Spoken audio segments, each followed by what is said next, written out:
out of money? FEMA's not out of money.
Would you have done something differently than President Biden during the past 4 years? There is not a thing that comes to mind in terms of, and I've been a part of most of the decisions that have had.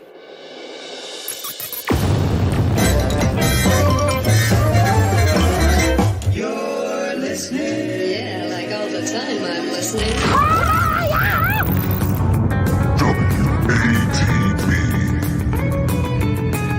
With Christian, Eric, and Carl sometimes. Listen in your office, in your car, or even your neighborhood bar. We're doing it. We're doing it. We're having fun. We're making it happen. It's fun time. Open your mouth, close your eyes. We're going to give you a big surprise. And here it is. Welcome to Who Are These Broadcasters? The greatest show on earth. Some people are saying. I've heard it, Eric. Some people are saying the greatest show on earth. Have you heard that? Just from you. Just from you. Some people are saying. Some people to are me, saying. that's representative of millions. I mean, if it's coming from you. Exactly. He is the great Eric Zane. I'm Christian Bladt. Right. Your humble servant. We've got so much to discuss today. Let's start off by explaining how do super chats work on this show, Eric? Yeah. Well, basically, you give us all your money and we beg. No, sorry, that's for another show. Yes. So if you want Christian to sign off by saying something debilitatingly painful for him to say, Sure, you might have to be creative and get past the ways that YouTube edits it. But have at it. Make him a fool. Attach a dollar amount with it, and make sure it's a dollar amount that will be the highest, because the highest one is what Christian will sign off with. Last week was probably the ultimate low for us. I mean, somebody came in down at the last minute. JFK Head Chunk, our patron saint, basically. Yes. So, I mean, make him say something horrible about how he loves hurricanes and nothing better than dead puppies. And well, to be fair, I only like hurricanes that hit certain neighborhoods. Okay? Right. He loves ghetto hurricane. Anything that makes him look really insensitive and racist or anti-Semitic or Hurricane Helene, not so much. Katrina, that's a different conversation, but one we don't have to have today. And to Eric's, sorry, go ahead. No, I was just gonna say one more thing. And side note, with this new one hitting at Tampa, we have a better chance than ever of a Chad Zumock death. Okay, so well, this is our buddy is all good. Our buddy Bedabbler is publicly hoping that both Chad and Joey C get to safety. Everyone who's part of the Florida Mafia. There's somebody else who lives in Cape Coral that no one's really praying for at the moment. No, I'm not talking about Carl's extra house. I'm talking about someone else. But Dwyer lives 30 minutes from Chad, so you have to get to safety, but not Chad. Chad, I recommend you ride it out. Imagine if Dwyer Christian has to do like the reporter we showed last week, where Chad's stuck in his car and he can't get out. Dwyer Christian has to put Chad Zumock on his back and wade through the floodwaters with him. That you'd get a special place in heaven for that. Dwyer Christian. So we have noticed a slight decrease in super chats the last few weeks, and I think there's a direct correlation to not giving the people what they ask for. So in order to help us hit the goal, and we do have a goal, ladies and gentlemen, I present to you. WATV, who are these bears? Who are these bears? And in the Discord, Japanese fart enthusiast took me to task for saying, because you demanded it, we'll have bears today. And he's like, well, who demanded it? I can't remember names, but I tell you, I do go through the chat after every show. Yeah. And there have been a few people, Dwyer Christian might have even been one of them, that are like, yeah, but what would bears have to say about this story? So I've heard, and I'm going to give you these bear videos on credit. All right. The way that Steel Toe will sometimes give you overtime, but the expectation is that you're going to pay for these bear videos. You think that's only fair, right? Easy. Fair enough. I like that. And you're right. It's been too long. We need something.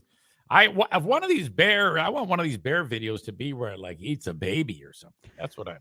Well, I would rather it be an elderly person who'd had a elderly person too. Yeah. So you wanted to eat an entire family. Puppy. Well, getting us closer to that goal in terms of bear behavior, let's start off with a household that has a bear somewhere that you don't actually want a bear to be. Clawing at the crawl space, wiggling in and out of the house. That's badass. These Monrovia homeowners were watching a scary movie when a real 250-pound creature started making a commotion. So we're like, okay, something's under there. So we kind of like tiptoed towards it a little bit, and then I could hear a little more scratching, and then we ran back inside the house. we were busy butt fucking, and then we heard the activity and had to check it out. That's what I was going to call attention to, what feels like shoddy reporting, because they said these homeowners, but then there's just two dudes in the kitchen who were probably, watching a movie or something, I think, as they said. So where are their wives? Did their wives go out shopping together? I don't quite understand. How can this be a household? That doesn't make sense to me, Eric. It could be a household. It could be you said homeowners. I thought you said something else for a second there. No, I leave that to the chat. Was this big black bear living under their house? Hey, buddy. He's just so big that he could barely fit through the crawl space door. So he.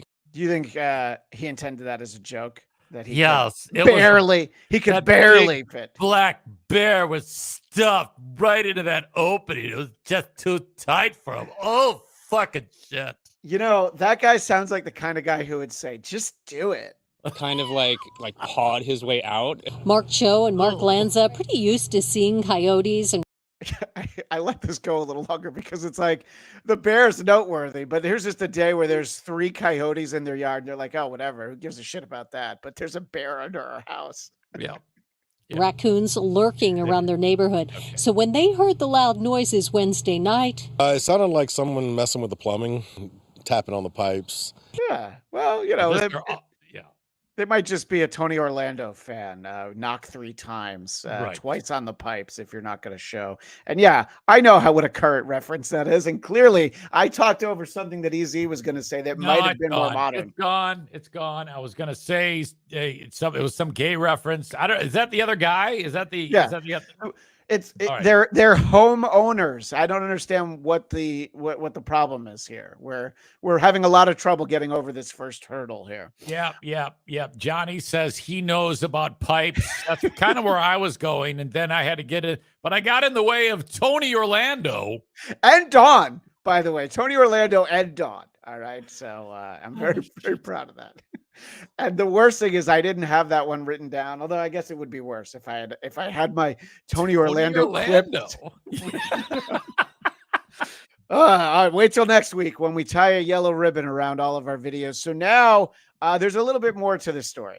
Story sounds familiar. You might remember this. Just last week and just about 5 miles away, another homeowner found what looks like a different black bear living under their house in Sierra Madre. Oh my gosh, the bear broke in our house. What a terrible line read from that lady. It's almost like, how about a take 2? Oh my gosh, the bear broke in our house. He's in the street.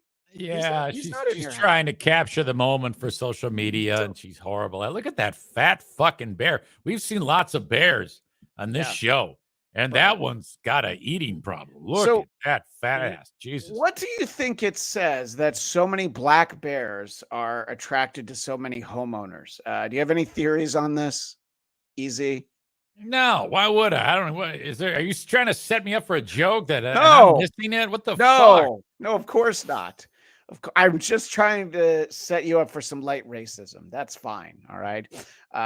And all these bears keep showing up. This is like maybe 10 miles away from where I live. And I feel like I'm missing out. I've never had a bear in my neighborhood, but really? Yeah. Oh my gosh. I'm sorry. I have to jump on this. Please. And I can't see it. God damn it. This amazingly attractive person, KJ, says, I missed some hijinks by Eric the past few weeks. It's JJ's birthday. Give him a shout and throw $19.99 our way. It's very sweet of you. Thank you. We appreciate that, KJ. And, you can see from her profile pic, she's wearing a red hat. But, for easy's sake, let's just assume she's a St. Louis Cardinals fan. And that's why she's wearing a red hat. I had no idea that it was JJ's birthday. A little later on, we do have a clip he sent me that he loves this clip. And it is very funny. So that'll be your birthday present, all right, JJ. Happy birthday, young man. All right. So not everybody appreciates bears as much as we do, Eric. In fact, in the Tahoe area, I'm going to introduce you to public enemy number 1 of Who Are These Broadcasters?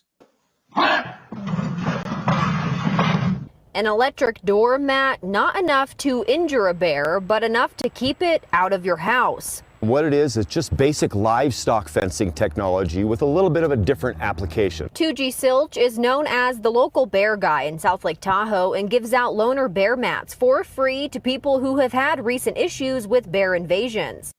All right. So Okay. first off, before we even get more into the mat, fuck this guy. Fuck him being the bear guy. He's trying to keep bears away from people's houses. What are we going to do on this show? We saw what happened to Super Chats when we had like a month without bear videos. If no more bears are going into people's houses, what are we supposed to do, Eric? Yeah, and I don't like the fact that it's got a bear on the mat. I mean, that's injury to insult. Or insult to injury. It's horse shit. Yeah. This is only good for porch pirates and ninjas. Right, exactly. Either a bear's never seen one, touches it and gets zapped and runs off, or it's had the experience of that shock before and it doesn't want to have anything to do with it. Way to break it down how it works, about how non-lethal. Okay. So this is a video from Toji Selch, is the bear guy. He's going to demonstrate how it works. Good. Safe these mats are. Let me show you. The mats won't shock. So for our audio audience, you just heard that sound, and it's like I don't know, it's like touching a hot stove or anything. Immediately. So they let you know that if you wear shoes, it's not going to hurt you. But if you're an idiot like this guy and you slap it right in the middle, it might doesn't want to have anything to do so with it. Instead of talking about how non-lethal and safe these mats are, let me show you. The mats won't.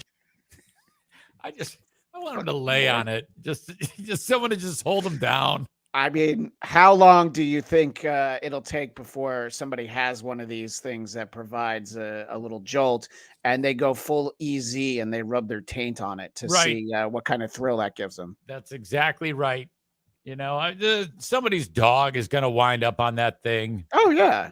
Somebody's cat. Their child who's learning to walk crawls right onto the bear mat. Oh, cute. It has a bear on it. Baby. I have a bear in my room too. All right. Well, that's the hard-hitting news that we wanted to lead the show off with. All right, everybody. You got bears. Thank you to KJ for appreciating how important it is. Hola, creepos. Hello to the great Vinny Paulino. And because Vinny is in our chat, I will make sure that fans of the Creep Off remember to always vote Vinny.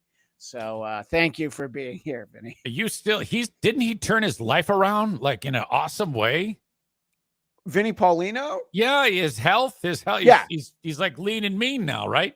Yeah, I had brunch with him last summer, and then when I saw him at Hackamania, it was half a Paulino. Holy shit! He's really taking care of himself. I think I'm going to see him coming up in a couple weeks here in Detroit. Yeah, October 25th. He usually shows up for that. That would be awesome. I'm happy for him because that is not easy to do. Yes, we're all very happy for Vinny, and it makes it better that Cardiff probably hates the fact that Vinny was able to lose. Oh yeah, because he's disgusting. That's what I hear. Oh. I've never seen him in person, but hey, I believe you're going to see him. Yeah. Apart from the Vinny praise and the Bears praise, which if Vinny was still heavy, I could call him a bear. But he's bordering on twink territory, so he should really be careful. Yeah, yep. He might be getting too skinny at this point. Let's head over for some less significant local news. WATB, who are these local news? Who are these local newscasters?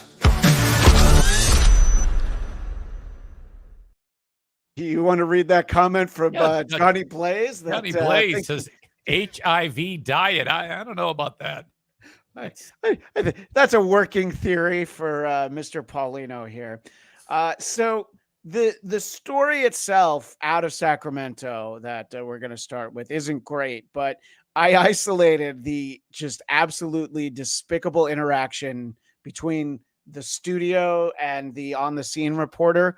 I hope you like painful puns, Eric Zane, because you're about to get some in a story about the possibility of cannabis bars opening in Sacramento. Midtown Sacramento with one dispensary owner who says it's a high time for the opportunity, Steve. So it's what time? Oh, it's a high time. That's one. Don't worry. Steve's got this. Okay. Yeah, live outside this dispensary on J Street where the owner here has been waiting for this day so that she can add to her budding business. Okay. Two under our belt. But Like, he you wanna does do it. the He does it over-under? in like the show me way, where he like puffs his chest out. He's like her budding business. How many? And, Is there an over under on this? Can we bet or at least just throw out a number? No. This is I'm only giving you the puns here. So then they that's do a it. whole We're not going to story. watch the whole story. Okay. No. The story is not worth it. But after Okay, the good. story's over, don't worry, we get this. What you said, a budding business and a budding industry at that. I'm stuck on Doobie Dad, not to be confused with Scooby Dooby Dad, right? Well, you know, could go on and on. A lot of alliteration. There we go. So, in the piece, there was a reference to a doobie den, and the guy on the left in the suit, he's more than a suit. He's able to make a reference even older than Tony Orlando and Dawn. Not to be confused with Scooby Dooby Dad, right? Well, you know, could go on and on. A lot of alliteration. All right. So what I do want to ask you, Eric Zane, is of these three people, who do you hate the most? Purple suit. Yeah. Or if that is purple. The guy in the suit, Cody, I hate him. Because he wants the to other- have fun. So he's like, well, what about Scooby Dooby Den? Right. He just looks like a fuck. Old guy, he's probably stoned right now. He seems all right. Chick, she doesn't know what the fuck's going on. She's No, kinda but we she's meh. we respect women on this show, especially if we find them attractive. I think that's the important thing to remember. So clearly, weed is big business, even in Minnesota, which makes sense that we know a very high-profile Minnesotan who tried coke 3 or 4 times. It wasn't for him, so that's why there's plenty of weed there. Because coke isn't for Minnesotans, apparently, according to their favorite son. So I want people to check out the name of an event that is being held in Minnesota.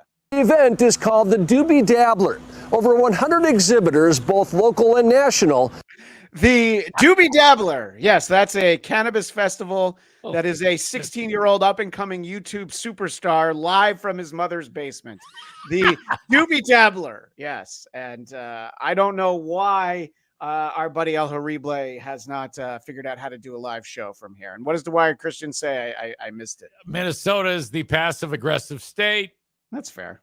And who is the brilliant soul that sent you this, or who is responsible for this? Did you find it yourself? This one I found because it was like an autoplay from the Sacramento video. Okay. Which, if people really want to know how this show works, that was the auto. That's the same channel as the bear guy. So when you saw that, you had to go, "What? Oh my God!"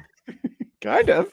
It's the Doobie Dabbler, Let's hear how excited everybody is for the Doobie Dabbler. We'll be here promoting art, education, and plenty of THC and cannabis products. So they're going to be promoting art and education at the Doobie Dabbler. So it sounds like something you should bring the kids to, right, Eric? Do you, it's remarkable how much the pendulum has swung to the other side. The idea of this event, kids festival with THC or whatever the fuck it is, when we were young, I mean, it was like lock them up for life. Wasn't that what Nancy Reagan wanted to do with us? If we even thought about pot, we go to prison for the rest of our lives. Think of how many people, when we were kids, people like Kamala Harris put in jail for marijuana offenses. Just the prisons were overflowing because people like Nancy Reagan and Kamala Harris were like, they're basically one and the same. Jesus. Now it's like they're having something like this. Hey, hayride for the kids and let's get stoned. Well, I'm sure that there are some responsible entrepreneurs in charge of the Doobie Dabbler. Including edibles and drinks. But there will also be beer, wine, food trucks, mini golf, and even... Yeah, because you know what you need after you've had an edible? Mini golf. And I don't partake, and I don't have a problem with anybody partaking, but I think one of the side effects is, I'm pretty stupid. So the world is dumbing down, and it makes me seem smarter than I really am because I'm kind of retarded. Yeah. So to me, this is all great. There's only 4 states in the U.S. where it's completely illegal. And it's just an amazing time to be alive. Let's make sure we never travel to those states. All-Star Wrestling. It's going to be fun. It's going to be wacky. It's going to be weird. And it's going to be something to do at every corner of the event site. So the reason why I wanted to get to that point, if you were in a room full of 100 people and they said one of them is in charge of the Doobie Dabbler Cannabis Festival, how long would it take you to pick out this guy with the mustache? And I feel like he's only recently just shorn the back of his mullet. So he's like business in the front and business in the back, but it's going to grow back out after the Doobie Dabbler. Oh, no? I'm sorry. Yeah. I thought you were going to play more. So I can play more. Be something to do at every corner of the event site. Sam Steen is one of the event coordinators. He says there's a bit of a learning curve for THC vendors when it comes to festivals like this. This has been a colossal undertaking. The team involved and all the partners have done a phenomenal job, and I'm really excited. It's like Super Bowl Sunday for us. And he believes. Yeah, it's totally like Super Bowl Sunday for us. Boy, if only there was some way. It sounds like it's really stressful for him. I wonder what he's going to do to take the edge off, Eric.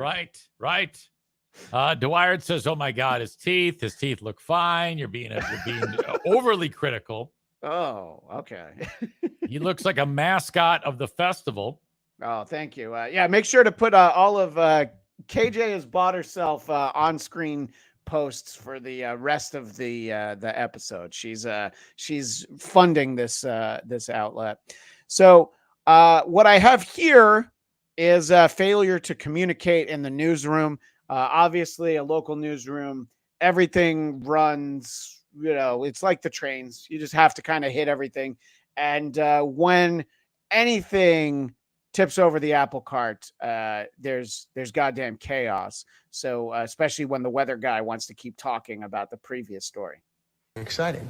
One more check on the weather with Peter. In the podcast, do you talk about the fact that why do people slide into first base? What is that? I honestly think you're talking about Iglesias, the play that you just saw. It was a hustle play. I think only when they're trying to run it out. You don't get there faster, you run it out. I don't know, man. I liked his hustle. I just can't. That? Yeah, Pete's starting a new podcast. You run through the base. Come on. I know he was out, right? Well, no, he was safe. No, he was safe. So the booth has now gone, all right, you have 90 seconds to do the weather. Jesus.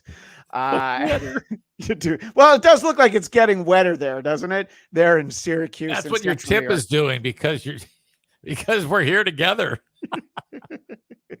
So, but instead, he's just like really going on about how you don't slide head first in a baseball game, which, there's a lot of reasons why one might, but he's not entirely wrong. So I don't even know what he's complaining about. He was, doing a chest pump, and he was all like, yes, me.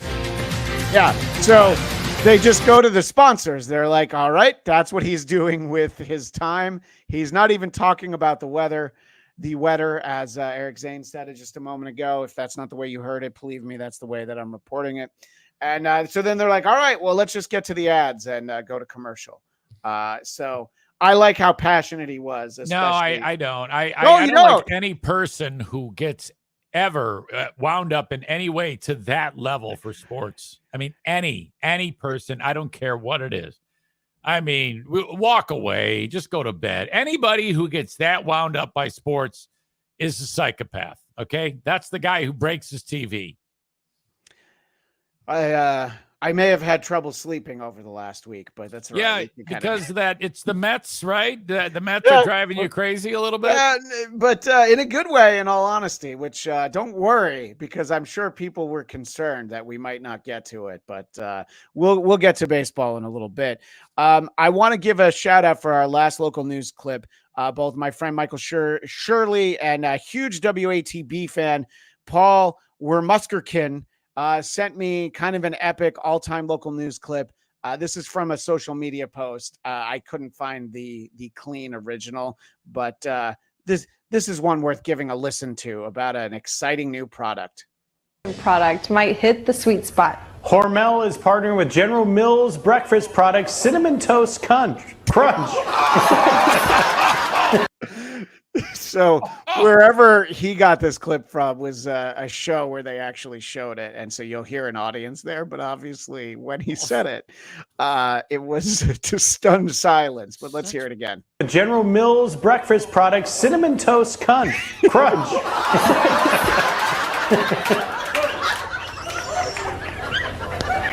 Sanitized. It's a family show.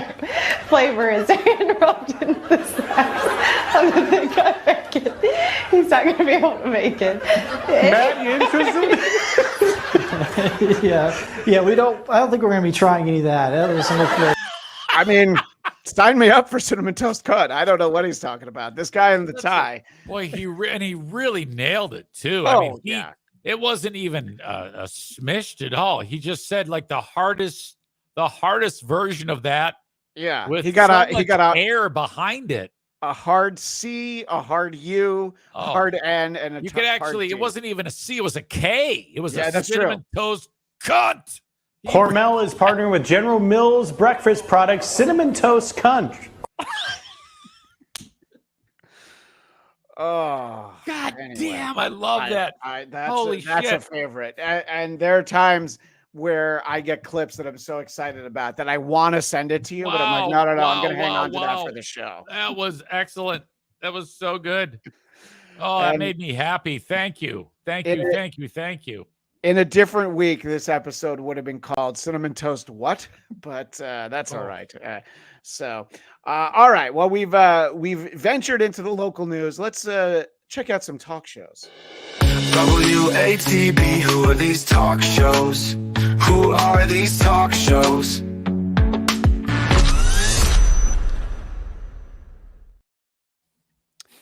And if you like double entendres, then you'll enjoy this one. I believe I also got this from Paul, where just the wrong turn of phrase can upset the entire flow of the conversation.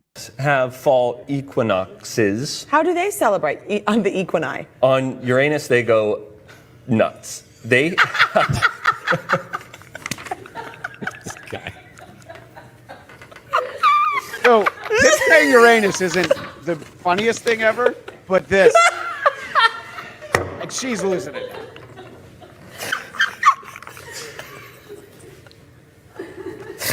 So they have to change the name of that, I think.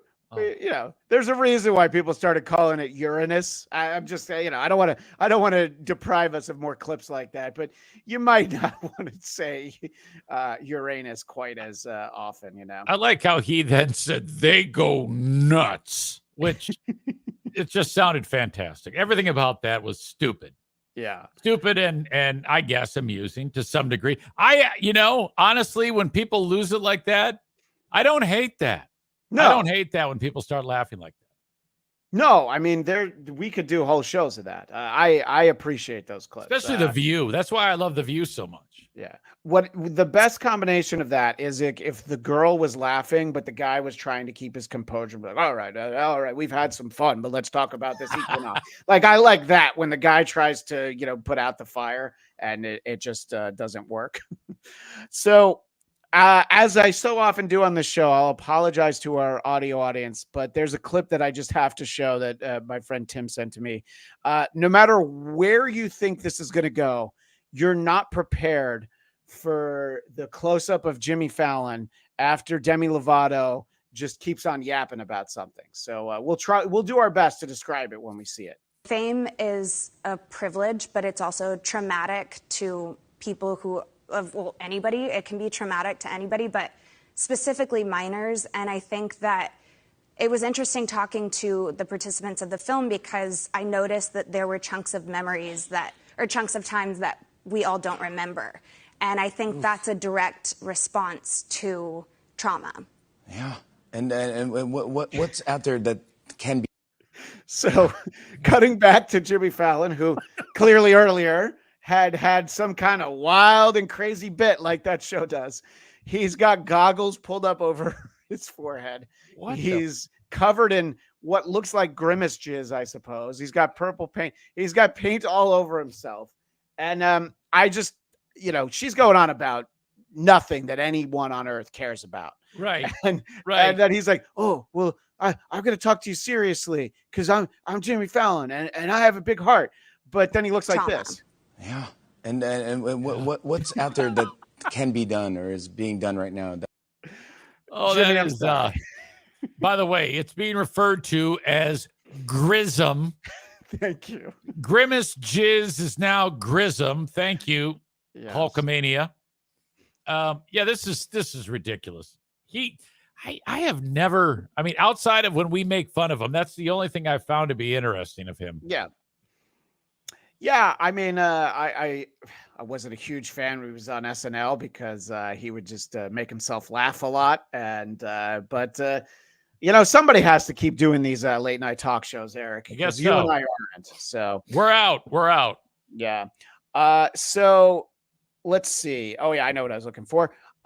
It's a clip of just a couple of dudes having fun. And when I first saw this clip, I thought, is somebody remaking the "You Can Call Me Al" video that Chevy Chase did with Paul Simon, and again, cutting edge reference from 40 years ago. Yeah, we've got a few of them. We're both when old. you see it, it's gonna be hard to ignore the fact that it looked like that's what Tucker and Elon Musk were doing when they recorded a recent interview, and this is before the interview itself really starts. Just dealing with a little bit of a harsh reality. If he loses, man, what? You're fucked, dude. I'm fucked.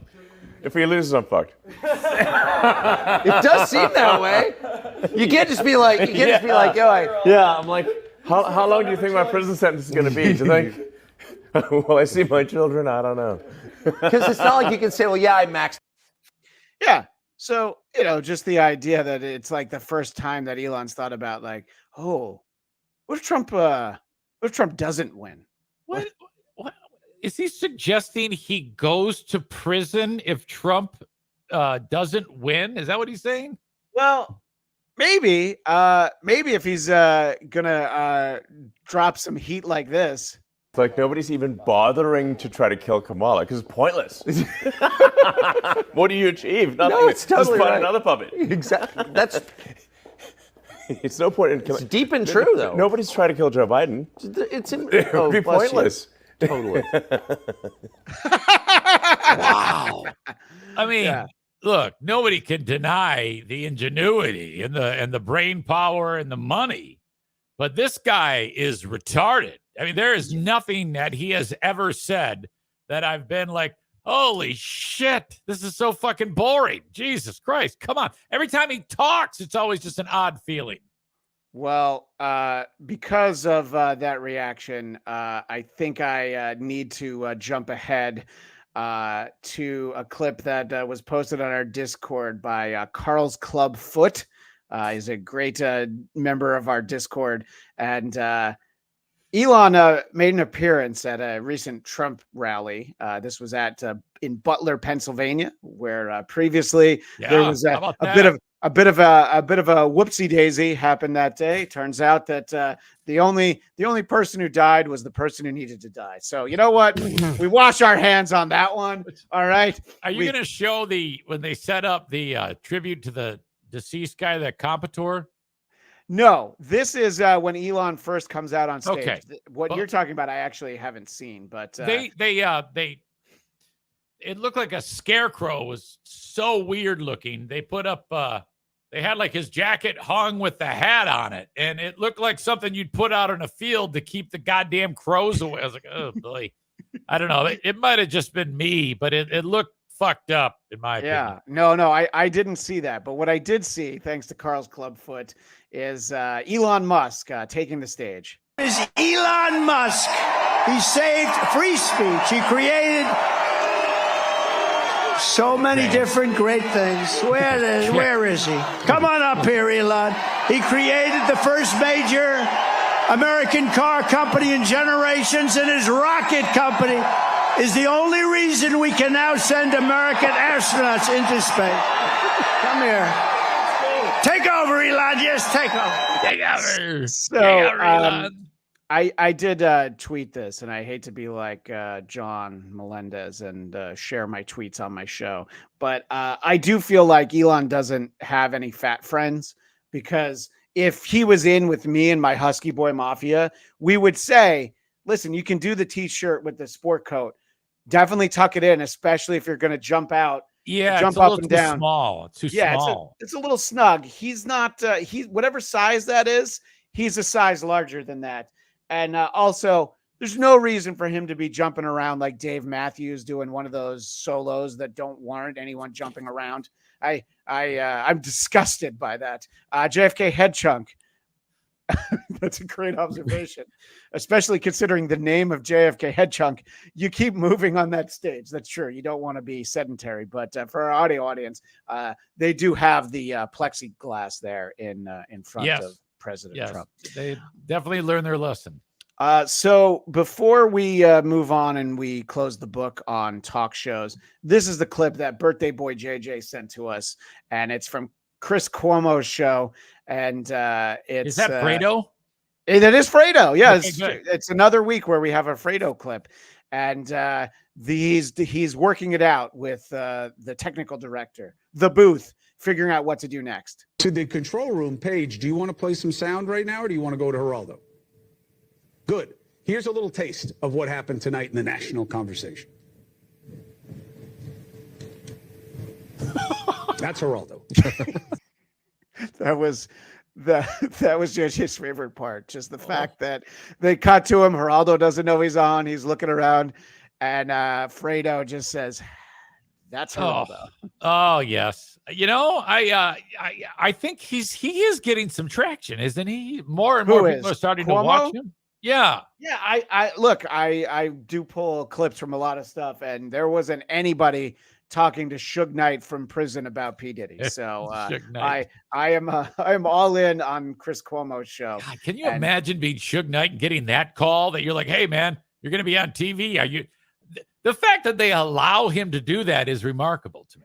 Yeah, no, absolutely. I agree. And he's been in there long enough. Like Chris Cuomo. Oh, cool. I'm going to be on CNN. No, he's not in with CNN anymore. You're going to be on News Nation. The fuck is News Nation? News Nation. That was Newsmax. No. News Nation is the channel that he's on. Same thing. Same difference.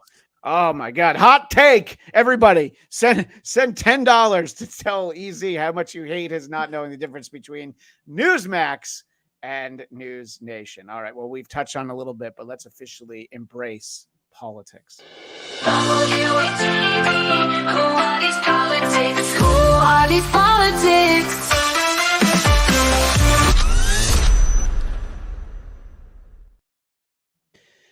So, as EZ knows, I was feverishly doing my best, pulling clips before this show started. In fact, we started the countdown a little later than we usually do because Howard Stern had Kamala Harris on the show. And if you loved his interview with Joe Biden back in June, you're really going to be excited about this. And so I know that they'll eventually post video, but this started literally an hour before we started.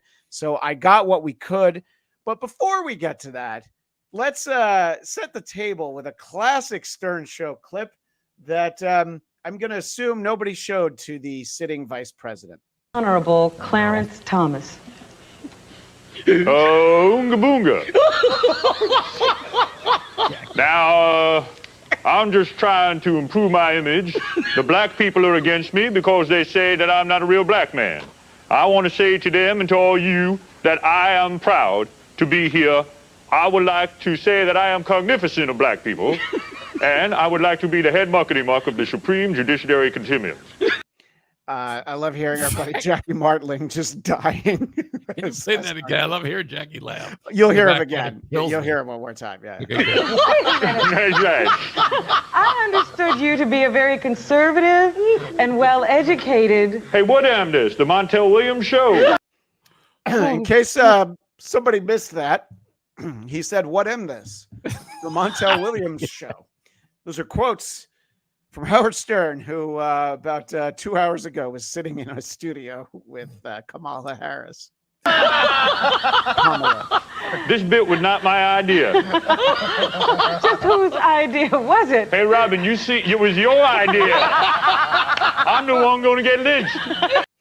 Anyway, so Fucking A, man. so times change. Easy. Would you say that that's accurate? Well, people are really hateful of a person who does that, but I laughed. Oh my gosh. I mean, it's a different time. You know, you can look at that. I think it would be way more shocking if Kamala Harris walks into Right. and it's Kamala Harris. I get confused sometimes. Right, Kamala right. Harris walks into the studio and he was dressed like that. Boy, you I know mean- what? It would be so entertaining though if like he was on a level with his team that helps him. Yeah. If they double crossed him on the air and he rolled with it and he had to sit in there as she gave him shit. Now, how fucking funny would that be? That would be outstanding. That would be outstanding. That would be but, that would be outrageous. It's even just outrageous to even think about that happening. Everybody Oh. wants to keep their job over there, though. Oh so, my God, no that would one's- be just no a one's gonna fantastic gaslight turn of events. All right. In true Howard Stern fashion, and again, I only have the audio and it's not much to look at. Other shows will probably have the video when it's posted, but this is the best I could do.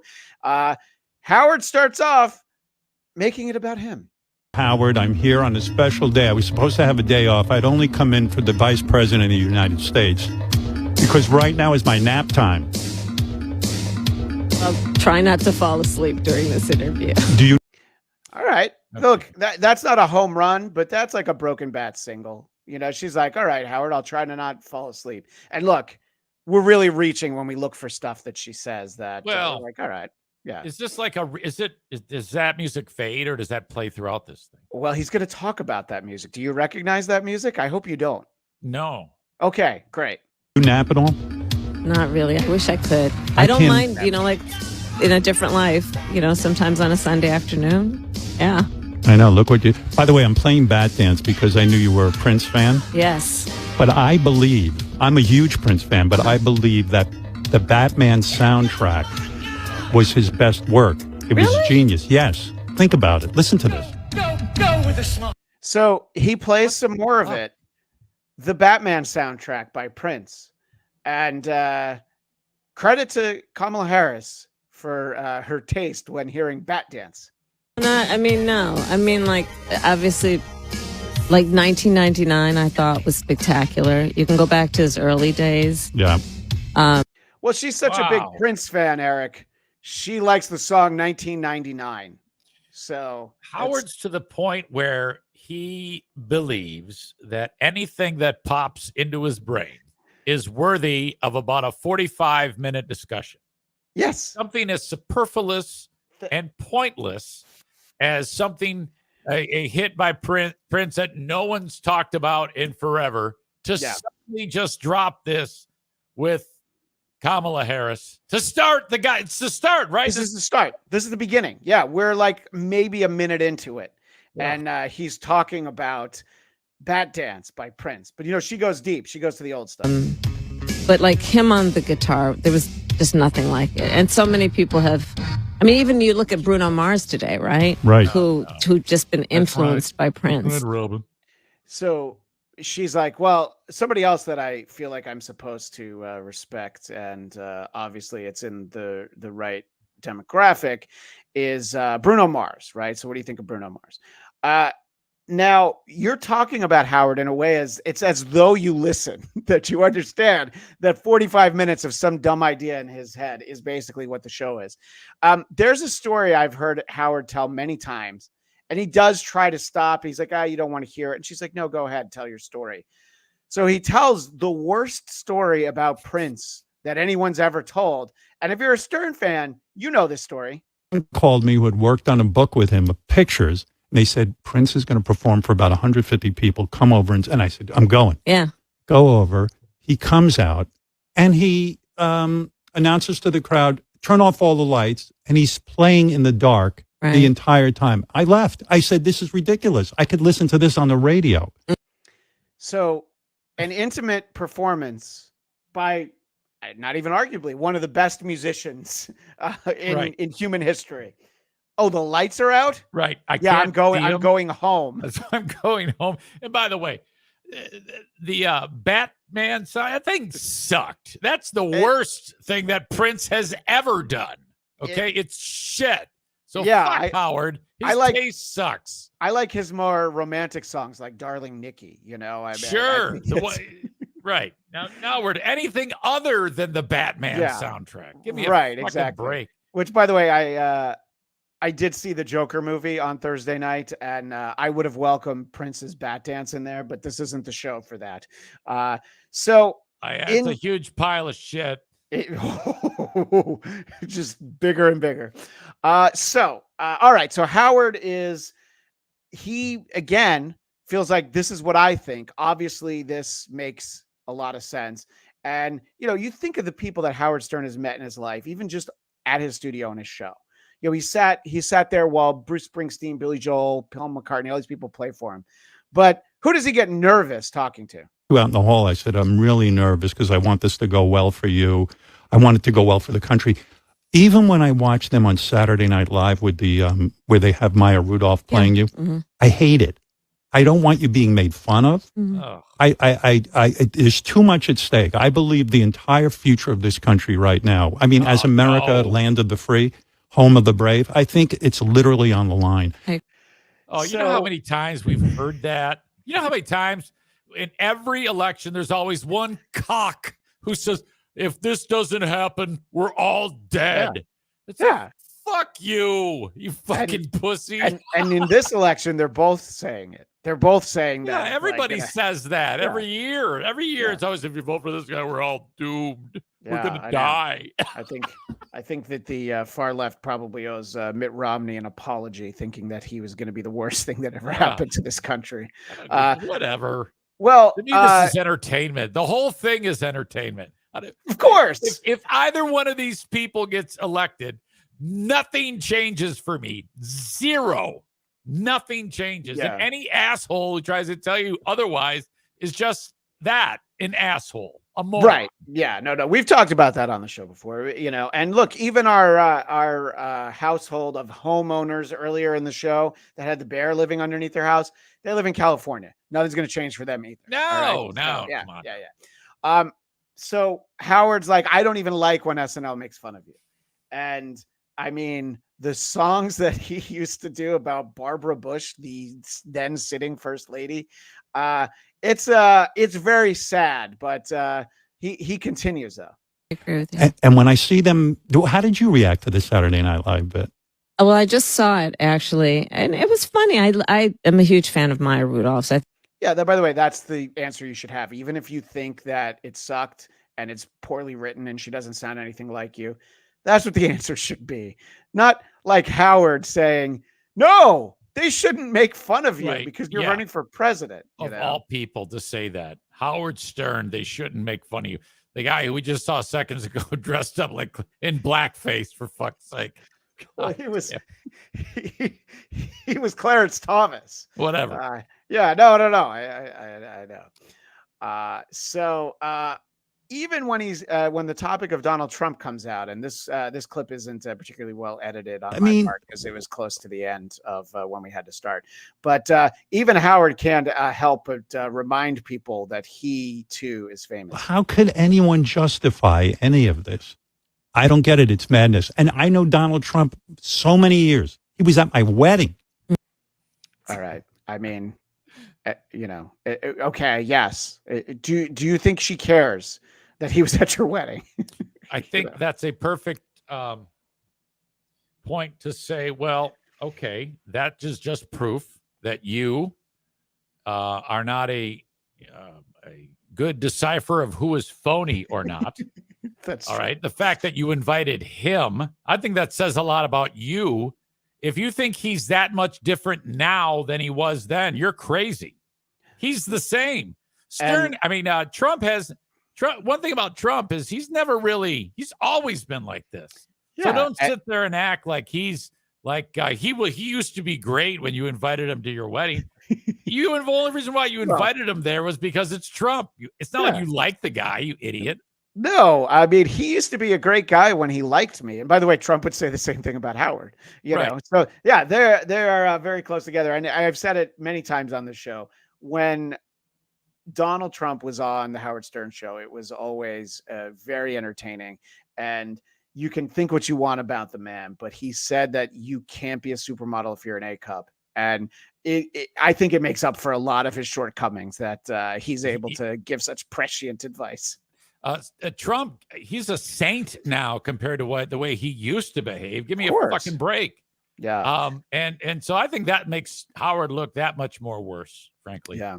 Well, Howard does ask Kamala Harris some very hard-hitting questions, some important things that we all want to know about. It's so crazy. When you ran, by the way, did you notice that every clip I play starts with him being like, yeah, it's so crazy. His crutch to transition to another topic is like, I know it's crazy, isn't it? Right. Yeah, and he's so hyper, and he's always been that way. He can't just put a cohesive thought together and ask a normal question without having, like you just heard there, he did that. He's always kind of like jibber jabbering and motor mouthing through it and stumbling and fumbling. And I've heard many times people talk about how great of an interview. He sucks. He's always sucked. It's remarkable to me the accolades he gets for his interviewing skills. I've never thought he was that good at it. There was a moment in time when he was first on satellite radio and he didn't have to, hit all the commercial breaks and he could just talk to somebody for an hour and a half. There were some very good interviews, people that I didn't necessarily care about, but no, he's not a good interview anymore. Because of, our final clip will be the one after this, because it always comes back around to something. But here he's talking about some very important, hard-hitting issues. And for Senate, it was bittersweet, right? You won, which is great. But you said I ate a whole bag of Doritos that night. That's your thing, Doritos? Oh, I love Doritos, original nacho. But let me just tell you. By the way, just in case anybody thought that Kamala Harris ate Cool Ranch Doritos, she's shouting out the original nacho. It was a family-sized bag. Wow. I mean, I do like that she sat down and ate an entire family-sized bag. Oh. I sat on the couch. But you're in good shape. Were you like I work nausea? out every morning. Did you work out this morning? I did. Where did you work out? On the elliptical at the hotel. JD They bring one up to your room? Christ. Yeah. Nice. How long do you go on the elliptical? Here? Half an hour to 45 minutes. Yeah, he wants to know how long she's been on the elliptical. Oh, come on. What a dick. No. You work out? When? What time? Where at? You latching onto his verbal crutches that he's using in this made me realize that Howard's turned into Stuttering John. A little. Yeah. All right. So if anybody is going to check out a modern day Howard Stern interview, it always comes back to one topic. And it'll start in a moment. For science, and I'm an idiot. It's the whole thing is crazy. With all the pressure on you, is there you can't go to a therapist, can you, and say, "Hey, there it is. It's coming. We knew it. He did the same thing with Kiss."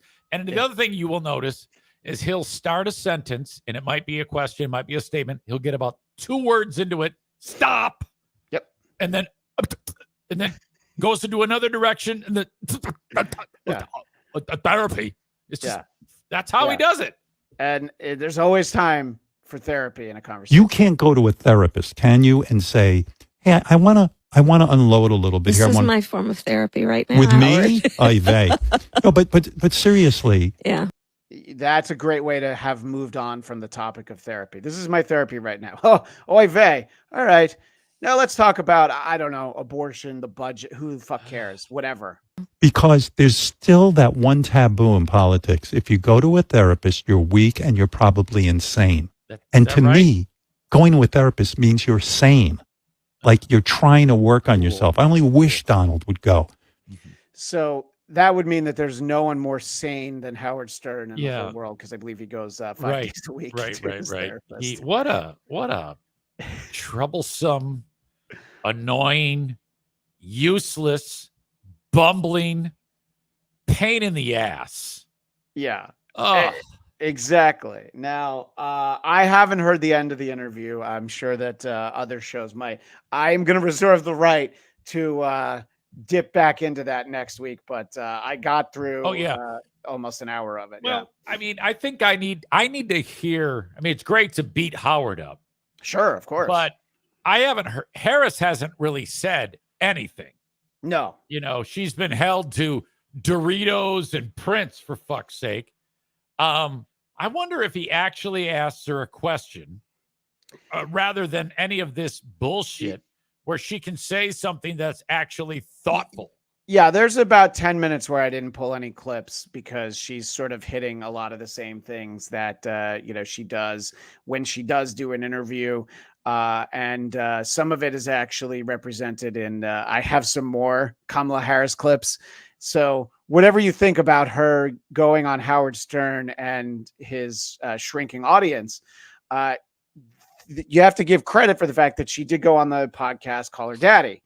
So she did sit down there, and I only have a couple of clips of this. Who's on that one? What is that? Call Her Daddy, and I forget what her name is. I had it in my notes earlier. Alex Cooper is her name.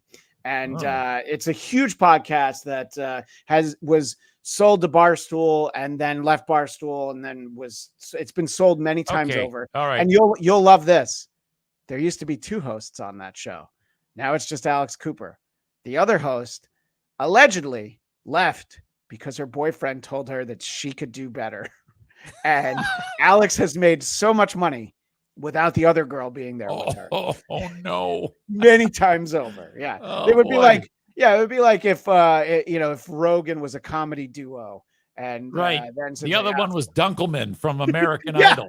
Yeah, exactly. So Alex Cooper's co-host is the Dunkelman here. All right, gotcha. All right. Well, so anyway, I guess my point is I would just actually like to hear her say something tangible because there's been she's gotten a lot of grief over. Now, she doesn't really say anything. It's just kind of a lot of words. Someone needs to fucking actually talk to her. And well, I mean, I think it's kind of the interviewer's fault and her inability to actually vocalize what she wants to do. You know? Well, let's see if you like some of the questions that get posed to her. Alex and also Kamala feel like this is a bit of a mic drop moment when they're going to talk about, there are obviously abortion laws in a number of states, and they feel like it's very one-sided, the laws that get passed. Pose this question more to you and the Daddy Gang, but... And yes, her audience is called the Daddy Gang, and that's very important for the next clip. For our visual audience, do you see how she dressed to interview the sitting vice president? She's very covered up. She's very covered up. She's in what was Grimace Jizz? What did we call it earlier? She's in a Grimace Jizz sweatshirt. Okay. And so she has this question. She's like, this is my moment. This question more to you and the Daddy Gang, but one of the biggest conversations in this year's election revolves around a woman's body. Yep. I want to take a moment. And can we try to think of any law that gives the government the power to make a decision? I know what you're going to ask. About a man's body. No. Eric, as a quick follow-up to that, I have a question for you. When you were 18, did you register for selective service? Well, yeah, actually I did. Yeah, so did I. So that would be a law that, by the way, only men register for selective service. Right. So we're signing up for the chance to be drafted and die. Okay. I think that's that kind of trumps it, right? I would say. I mean, I'm not. I'm not trying to make the point that that there's not serious problems with some of these laws, and there's terrible stories that they share. From people that they've talked to, in some of these states, just trying to get health care. But, it's been tough for us too. I might have kind of maybe had to go serve in the military, but I didn't, I think what's interesting about shows like this, where this is a friendly environment for Harris, she's going to get nothing but easy things thrown at her. Wouldn't it be I mean, I understand that she's appealing to her audience, Yeah. but she could probably still appeal to the audience and be less of a shill if she behaved like a professional interviewer. Yeah. When she's actually talking to the vice president of the United States. Yeah. Just And look, a little bit more devil's advocate there instead of a goddamn cheerleader sitting across from you. At least that's just my opinion. Yeah, in the intro, Alex Cooper, wearing the same Grimace sweatshirt, said that no topics were off limits. And I'm like, well, I feel like the only reason you're saying that is because there were a number of topics that were very much off limits. Right. You know, Right. it's the only reason that you say that. So this is an example. You're going to get to see Kamala Harris here talking. She's never met momentum that she didn't want to quash. So this is the same guy that is talking now about saying Trump. that? This is the same guy who said that women should be punished for having abortions? This is the same guy who uses the kind of language he does to describe women? So, yeah, there you go. You didn't say anything. So there you go. Yeah. Okay. I thought, she's building. Yeah. So there you go. I think that she also screws herself because everybody knows how Trump talks. Everybody knows how Trump feels. Everybody knows what he's going to stand for. I mean, nothing new. You're not going to change anybody's mind. No. How about just talk about what you plan to do if you are elected? If you are lucky enough to be elected, what would you do? Yeah. Because right now the Supreme Court says this. So what are you going to do? That's what people care about. They don't give a shit about what he's doing and what he's saying. Come on, you dumb bitch. Get after it. So Alex Cooper had 40 minutes with VP Harris. And there is probably it all boils down to a moment where someone who may end up being the leader of the free world, but certainly someone who's trying to, says something that I never thought I would have ever heard a person vying for that position say. Through the course of my career, I've been told, at one point, you're too young. I've been told, oh, nobody like you has ever done that before. Oh, they're not ready for you. Oh, and this is the one that kills me. Oh, it's going to be a lot of hard work, right? As though we don't like hard work. And here's my response. I don't hear no. I don't hear no. And I urge all the daddy gang, don't hear no. She seems high to me. So it's just a sleepy response. It's just tired. I don't know how she could. She's supposed to have a little more energy. Trump has more energy than her, frankly.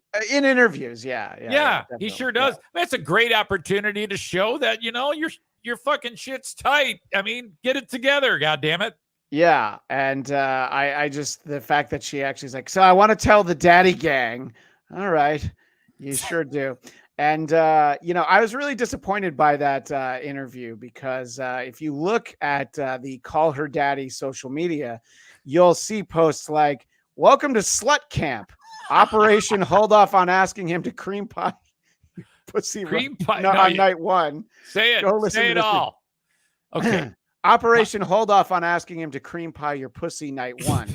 Go listen to this week's episode and graduate from Slut Camp like that, come savage as you are. I assume that's the actual... that was sent to me by, again, birthday boy JJ. Now, what I saw when I was first looking for this video, I was looking for the video version of the interview, and she's got a very complicated deal because the video's in one place, the audio's several different, but I found it on Spotify. But when I was looking at YouTube, I saw some descriptions for literally the next video down from Vice President Kamala Harris. Okay. Heather McMahon, blowjobs and hall passes. And then you go all the way down to 5 more videos. Katy Perry, narcissist, blowjobs, and red flags. I've watched the entire Call Her Daddy.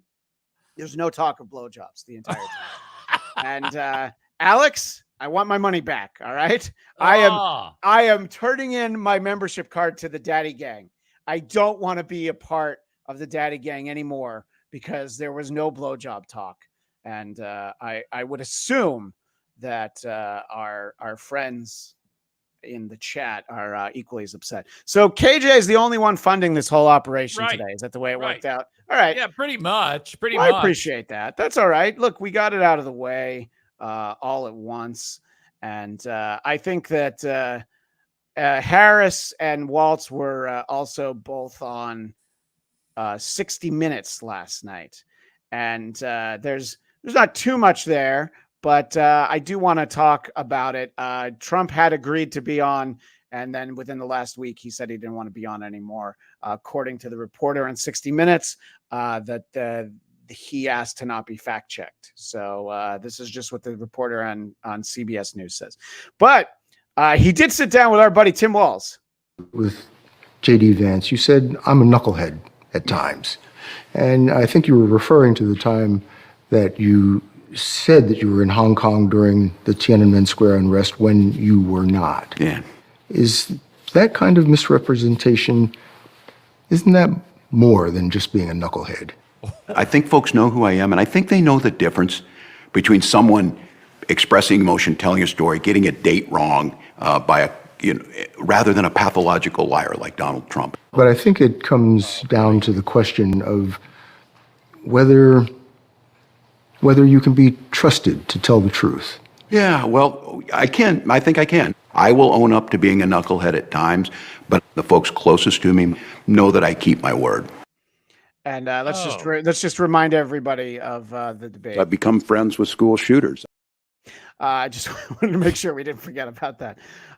Yeah. So, look, he sat down and answered questions, which I always give JD Vance the credit for when he does that. And look, I'm sure JD Vance would have gone on 60 Minutes, but when Trump says we're not doing it, he's obviously not doing it. So he didn't have a strong answer there, but no. And there isn't a person in America who believes him. Yeah. Who believes him. Right. And I frankly like him, but there's no doubt he's lying his ass off. There is no doubt. No doubt. Absolutely. And I don't care. I don't give a shit that he lied. I just wish he would say, yeah, fuck yeah, I lied. Yeah. Wouldn't that be something? I mean, does that mean you lose the election if you look at America and say, yeah, I was lying there because I was trying to pump up my, how I look in the world. I was making shit up to bolster my resume. Fuck you. I mean, who gives a shit, right? Honestly, if he was the guy's guy that they pretend he is, he should have been like, yeah, I made that up. I was trying to crush some puss, and I said something that wasn't true. Every guy'd be like, all right, yeah, I get it. Right. It's like when Bill Clinton said, I did not have relations with that woman. It's like we saw her, and we're like, oh yeah, I would lie about that. Right. Too. Yeah. I oftentimes wonder who's pulling the strings with these dumbasses who he knows what's up. He is dying to tell you the truth, but he can't because too many people have their fucking claws into him now. And it's remarkable. Well, I've been able to boil down the Kamala Harris part of 60 Minutes to one clip, which does pose a question that we ask regularly here on this show. Surprised people when you said that you are a gun owner. And then if someone came into your That house, was not the first time I've they would get talked shot. about it. That's not the first time I've talked about it. So what kind of gun do you own, and when and why did you get it? I have a Glock, and I've had it for quite some time. And I mean, look, Bill, my background is in law enforcement. And so there you go. Have you ever fired it? Yes. Of course I have. At a shooting range. Yes, of course I have. All right, so put a pin in that and think about it while we ask the important question. Extraterrestrials, strange phenomena, missing persons, lost continents, myths, and monsters. We examine these mysteries to determine, are they bullshit or not? Okay, so there's two parts to this, Easy. Do you think she has a Glock, and has she shot it? I do. I think yes to both of those.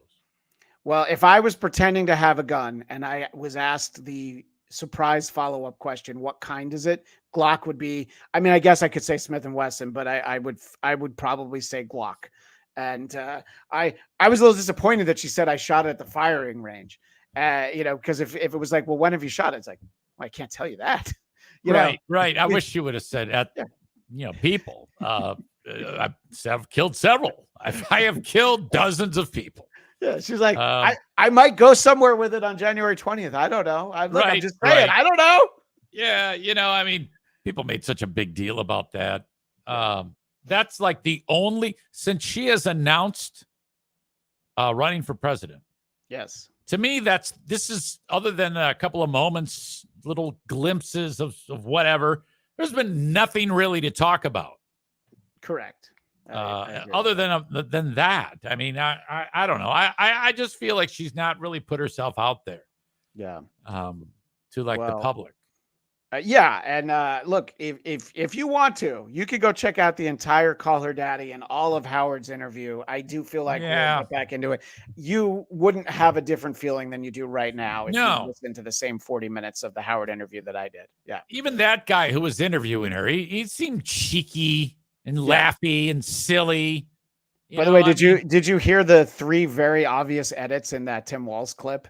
There where where the audio just changes because it's like they cut out a lot of stuff. No, I didn't pick up on it. That's all right. I don't want to go back to it because you know what we do have to do before we get out of here. Home of the hourly triple play. WATB, who are these sportscasters? Just listen and find out who are these sportscasters.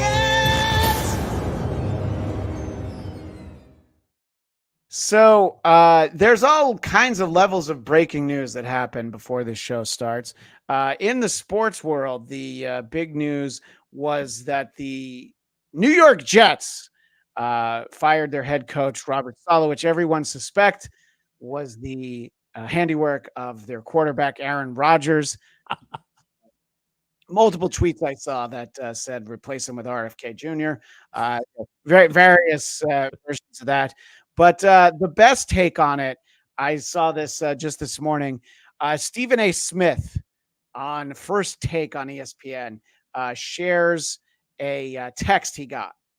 And Dynamite, he didn't give me permission to review. He was big-time Hollywood comedian. Text me, writes this quote. Woody Johnson is Donald Sterling without the racism. The Jets are a horrible organization. They have the oldest quarterback in the league and are shocked he's playing like it. Damn. Eddie Murphy got hot takes, boy. I do like that guy who I don't know who that is. He's like, Eddie Murphy's got hot takes. So he's saying that whoever this is, this mystery person says that Woody Johnson, the Jets owner, is Donald Sterling, who Hulu did an entire miniseries about. The Clippers, just without the racism. They're not well-run organizations. No. And that's good. I'm glad. It makes me happy because I've never been a fan of Rodgers. And if he's on a shitty team, I'm happy. Yeah. Well, of course. I mean, not anybody in Michigan is going to be a fan of him. So it's been a really exciting baseball playoffs. And in general, we've got some tremendous calls. We have a couple that we're going to share. But this being this show, I would like to share a less than stellar call from ESPN's broadcast of a Tigers-Astros game last week. Before the Astros were eliminated, with Michael Kay, who has shown up on the show a few times. He's got the call here. Let's see if our audio audience can figure out what's happening in this play. Flying down the left field line, it is a fair ball. 1 run scores. 2 runs score. Everybody scores. It's a bases clearing. Big pinch hit for Abanez. Okay, so there's 2 things there. If you're watching this and they have that angle, you don't know if the ball is fair. He's there in the ballpark, so he could say it. And it is bases clearing. It's great. It's a very exciting moment. Didn't the ump point to fair? Yeah, I guess that they weren't sure, but the call stood. But the announcer call was very, and he clearly doesn't know the player's name. That's what really makes it. Abanez. Yep, that was something. Yeah. Well, I do have a couple more clips of your Tigers, who had another tremendous moment yesterday, and I want to share just the joy in being a local announcer. This is the radio broadcast of the Detroit Tigers, a game that was a pitcher's duel, 0-0 heading into the ninth. A couple guys get on though. 2-2, Sweeney takes off, fly ball, right field. This one's deep. Going back is Brennan. He's looking up, and it's gone! Oh, man!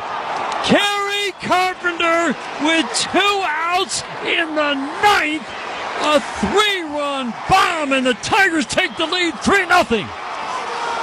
You know, whenever the mic starts to like really distort out like that, that's when you know it's really coming down. It's so funny you say that, because that's exactly the point I was going to make. I knew that you would, of course, latch onto that when you don't care about the red line of your mic level because you're so excited. It's pegged.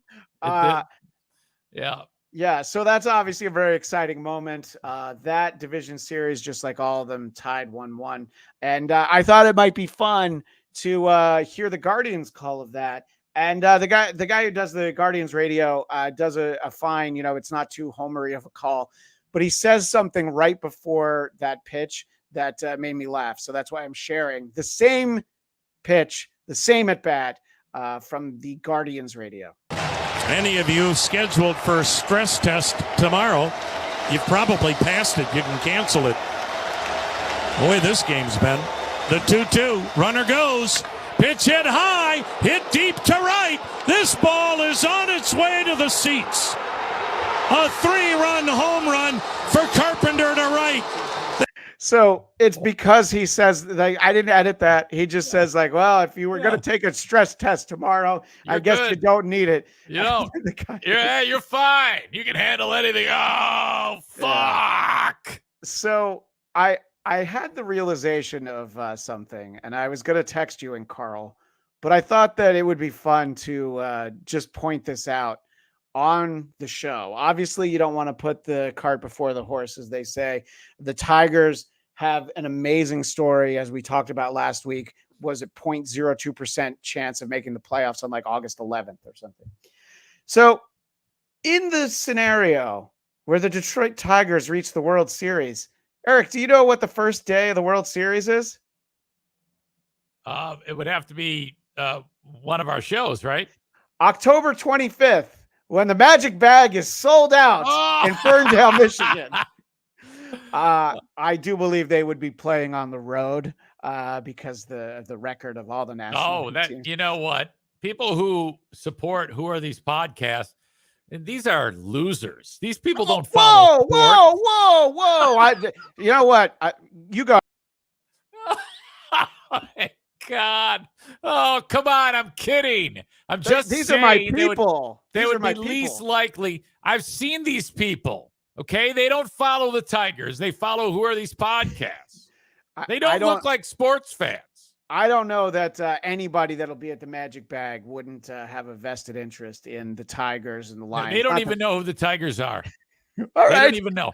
We're 10 miles away from the stadium. They have no idea who the Tigers are. Okay. I will make sure to pull this clip and send it to Carl to play when you guys are at the Magic Bag on October 25th. Hopefully trying to offer counter programming to game one of the World Series with the Detroit Tigers. Yes. Besides, those people are poor. They can't afford those goddamn Tiger tickets. Give me a fucking break. Well, the Magic Bag was priced much more affordably. Absolutely. Yeah. Absolutely. Carl knows this. Come on now.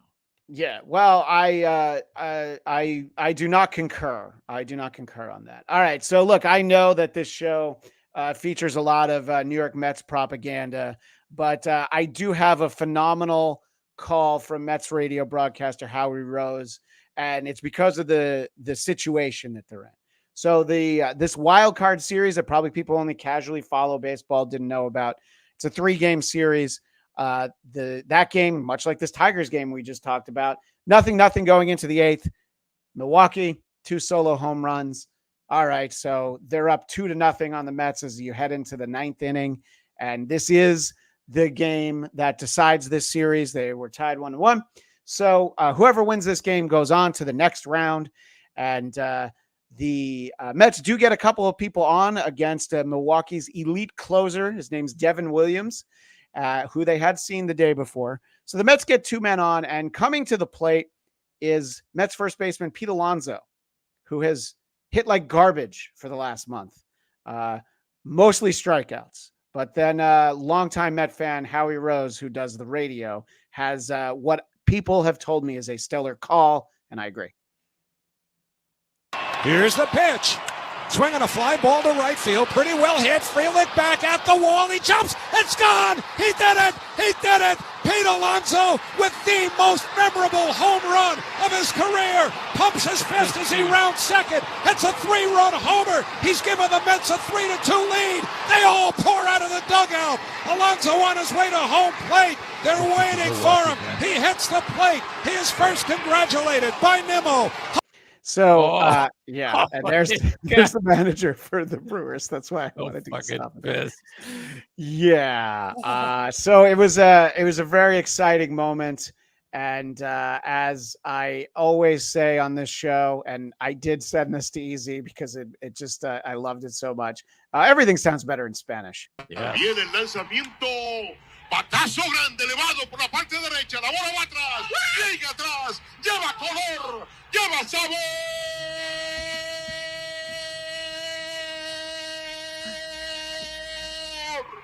Home run. Hasta la vista, baby. I do love Hasta la Vista, baby. Se ha puesto el partido. Los Mets están arriba. Rebelión de última hora. Do you notice the microphone that they give to the Spanish announcers, though? It's like all tinny. It's just one of those little ones that you clip on, but you're holding it up to your mouth. It's the My First Sony microphone they give here. Mr. Microphone or something like Right, that. exactly. Oh, they are so much better than us at everything. Yes. I don't know why people want to deport them. We need more of those people. Everything's exciting in Spanish. Everything is exciting. Oh, was there a super chat? Do you want to save that for the end? Yeah, let's save it for the end. I will finish up in a moment. So as happy as I was for the Mets, we featured Bob Uecker a few weeks ago. This call from Bob Uecker, just acknowledging the end of the Brewers season, can only make you a little melancholy. And we'll finish up after this. Well, New York down. They did it. And the crew will have it end here tonight. Really a crushing end to what was a fabulous season for the Milwaukee Brewers. I'm telling you, that one had some sting on it. You get the other guy be like, yeah, but it was a great season. He's like, no, that was awful. That's one of the most crushing losses in the history of this franchise. He's in his 90s. He is in his 90s, yeah. And you hear it, but I love that he still does it. But he's still pretty tight. Yeah. Still pretty tight. You want to hear tight? Listen, after that moment where I paused it. Milwaukee Brewers baseball has been brought to you in part. He just goes right into the ad read. Yeah. Milwaukee's Brewers. I can hear the. You're starting to get that thing going, which happens when you're like dying. Yeah. So it's called the death whistle. I didn't know if you knew it was called that. That's absolutely true. I actually didn't know that. No, it's not. I'm making that up. But anyway, he's got a whistle. He does have the whistle, and but neither Easy nor I have a death whistle, and we'll be back. We'll be back next Tuesday at the usual time, 2 p.m. Eastern, 11 a.m. Pacific. Until then, Easy, let people know where they can find you. Well, you can check out my podcast. I do it Monday through Friday, live on Twitch. Just search Eric Zane Live on Twitch, all one word, and there I am. It's 10 a.m. Eastern time. It starts. It goes for 2 hours, and the audio of that show is available after that, wherever you download podcasts. Okay, and, that's it. And make sure to go to whoarethese.com. You can find the phone number. Leave us a message. Please say it's for WATB. and become a YouTube member or join the Patreon. You'll get 2 bonus episodes every single month and watch live WATP recordings on Wednesdays and Saturdays. I've got my personal podcast, The Blackcast, BLADTCAST. Friday, we're doing an episode about the new Joker movie, where my guests will include the great Adam Husey, the H-Man Hughes. Husey will be on with us. That's the Irish guy? Yeah. Okay. And I would be saying that Joker is possibly the worst movie I've ever seen. Except yesterday, I saw Francis Ford Coppola's Megalopolis, which is the worst movie I've ever seen. And I'll be doing a Blackcast about that tomorrow. So look for those shows at the Blackcast, BLADTCAST. So in addition to our sign off, I see a couple of other things. Tim McDonough has been a member for 2 months. The house next door to me was sold to Black Bears. So Can you explain to me what a member, what is that? Sure. How does that work? So if you understand Patreon, because I believe you have one of those, it's like you become a member of the YouTube channel. It's just another way to support the shows you like. So yeah, so sometimes during our show, people will give away gifted membership. So you get it for a month. Okay. Timothy McDonough has been a member of the Who Are These Podcasts YouTube channel. He pays for that. 2 months. He pays for that. He pays for it. And each month you get basically a free super chat. Okay. So yeah. And Thank you. JFK Head Chunk says, thanks, gents. And interestingly, Greg Williams gives us the sign off. He has his listed as a sign off. So KJ is the winner. So following the rules, I'm going to read hers, but then I'll also read Greg Williams for the first time. Like Steel Toe, I can change the rules in the moment if it suits me, because we're only reading it for the first time. So that is all the time we have for now. I'm Christian Bladt, reminding you that every mic is a hot mic. And KJ hears she missed some hijinks by Eric Zane the past few weeks. It is JJ's birthday. Please sit back down, Eric.